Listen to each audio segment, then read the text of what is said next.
नमस्कार, आप देख रहे हैं द हिंद 24 न्यूज और मैं हूं आपके साथ साक्षी। आइए नजर डालते हैं आज की बड़ी खबरों की ओर। चंदन नगर के कुथिरमाट इलाके की रहने वाली 60 वर्षीय फातिमा बीबी को पाकिस्तानी नागरिक होने के बावजूद भारतीय मतदाता सूची में नाम और दस्तावेज रखने के आरोप में पुलिस ने गिरफ्तार किया है। फातिमा वर्ष 1980 में भारत आई थी और यही मुजफ्फर मलिक से विवाह कर परिवार बसाया। उनके पास आधार, पैन और मतदाता पहचान पत्र है और वे वर्षों से वोट भी डालती आ रही हैं। इस गिरफ्तारी के बाद राजनीतिक हलकों में आरोप प्रत्यारोप शुरू हो गया है। चंदन नगर नगर पालिका के डिप्टी मेयर मुन्ना अग्रवाल ने कहा कि मामला 45 साल पुराना है, इसलिए इसे मानवीय दृष्टिकोण से देखा जाना चाहिए। माकपा नेता ऐक्यतान दास गुप्ता ने इसे केंद्र सरकार की लापरवाही बताया और कहा कि इतनी लंबी अवधि तक किसी विदेशी नागरिक का रहना गृह मंत्रालय की विफलता है। वहीं भाजपा नेता गोपाल चौबे ने आरोप लगाया कि चंदन नगर और आसपास के इलाकों में कई पाक नागरिक अवैध रूप से रह रहे हैं और सभी को चिन्हित कर कार्रवाई होनी चाहिए। फातिमा की गिरती सेहत और उम्र को देखते हुए उनके परिवार और स्थानीय लोग प्रशासन से मानवीय व्यवहार की अपील कर रहे हैं, चूँकि उनका पूरा परिवार यही है और पाकिस्तान में कोई नहीं। ऐसे में उन्हें वापस भेजना न केवल कठिन बल्कि अमानवीय भी होगा। বিষয়টা এটা 45 বছর আগেই বিষয়টা খোঁজ খবর করা উচিত ছিল। নিশ্চিতভাবে আমাদের যে ঘটনাটি ঘটে গেছে কাশ্মীরে, সেই কাশ্মীরের বিষয়টি অত্যন্ত সংবেদনশীল এবং সেই বিষয়ে বিভিন্ন রকম তথ্য খোঁজ করে হয়তো খোঁজ চলছে। ঠিক আছে, এটা ভালো যে 80 সালে যারা এসছে সেই সময় মামাটি মানুষের সরকারও ছিল এবং যারা ছিল সেই বিষয়টা তারা সবটা বলতে পারে। তবুও যেহেতু 45 বছর ধরে আছে, আমি জানি না মানবিক দৃষ্টিভঙ্গিতে ভারত সরকার কী সিদ্ধান্ত নেবে এবং আমরা যেহেতু তার পরিবার এখানে, তার ছেলে মেয়েরা হয়ে গেছে নিশ্চিতভাবে ট্রাইব্যুনালে এর একটা মীমাংসা হবে। তার পরিবার বলছে যে তারা বারংবার আবেদন করেছিলেন এদেশের নাগরিকত্বের জন্য, এমনকি তার যে পাসপোর্ট ছিল সে সময় তারা জমা দিয়ে দেন, কিন্তু তারপরেও সেগুলো বাতিল হয়ে যায় কোনো অজ্ঞাত কারণে।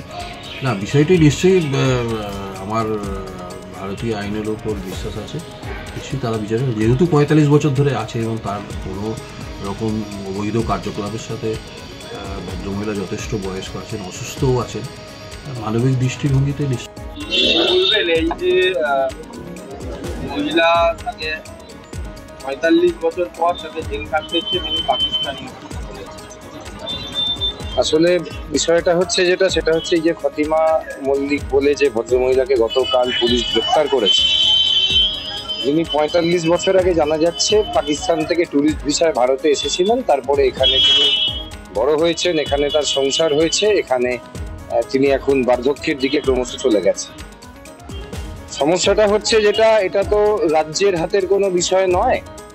বিষয়টা হচ্ছে আমাদের দেশে 1985 সালে একরকম সরকার ছিল, 1985 থেকে আজকে 2025, এই এতগুলো বছরে একাধিক সরকারের পরিবর্তন হয়েছে।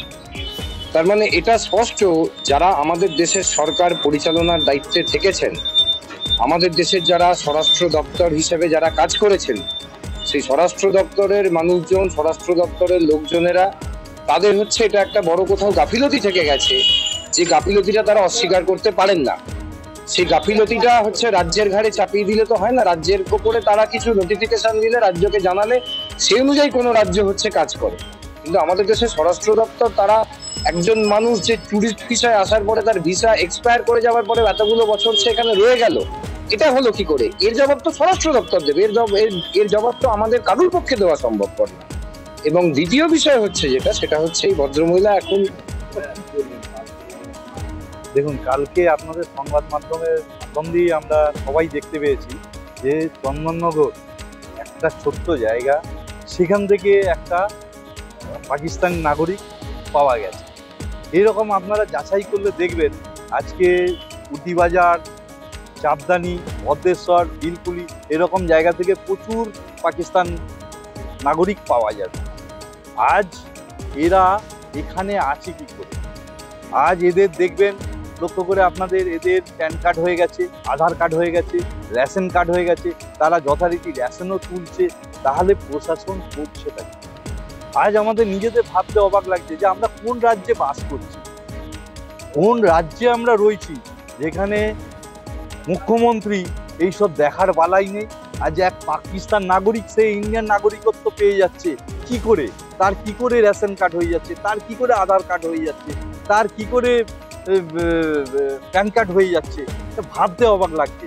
আজ এই কলকাতাটা দেখা যাচ্ছে যে এক জঙ্গি মধ্যে আমরা বসবাস করছি, যেখানে পাকিস্তানি জঙ্গিরা বাস করছে।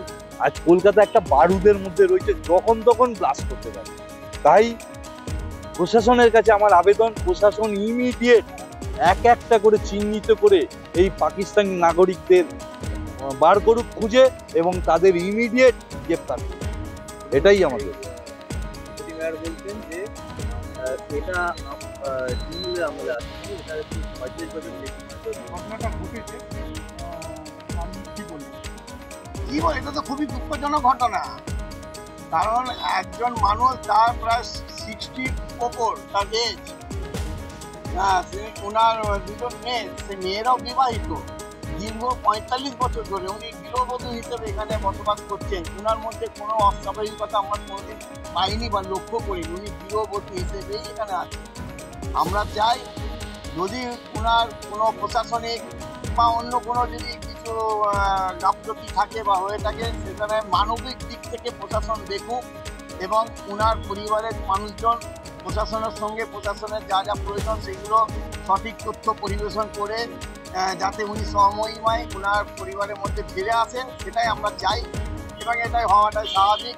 যদিও এখন দেশের পরিস্থিতি একটা উদ্বেগজনক পরিস্থিতির মধ্যে চলছে, তো এই পরিস্থিতিতে যাই হোক না কেন মানবিক। देखते रहिए द हिंद 24 न्यूज।